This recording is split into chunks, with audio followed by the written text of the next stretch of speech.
There was a man who was domesticating a fish. He daily feeds the fish and protects it from street cats.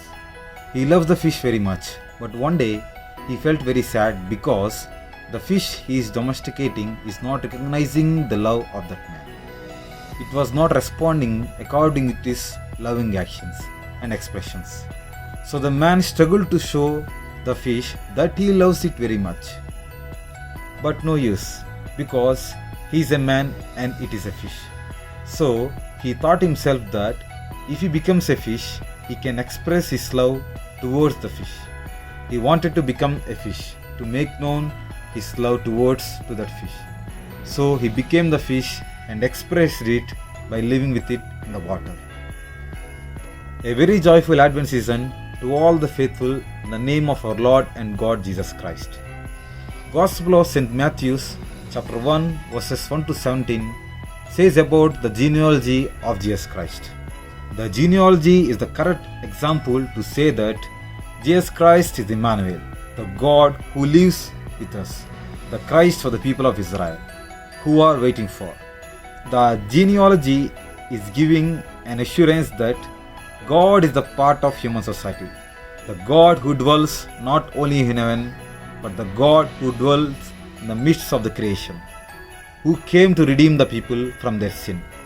So our God is not a God who lives far from the people, but the God who dwelled with the people, lived for the people and died for the people.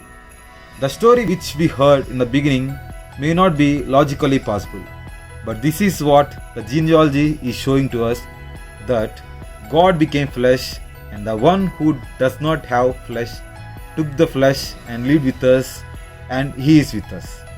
To express this love and to prove that he is loving us from the beginning. If you observe the genealogy, we can find some people like Tamar, Rahab and Bathsheba. We know that they were not the icons of holiness. Tamar deceived her father-in-law Judah in incestuous union. Rahab was a prostitute of Jericho who sheltered the spies of Israel. And Bathsheba was the wife of Uriah and the partner of David's adultery. These events in the salvation history confirms that God hates the sin, but not the sinner.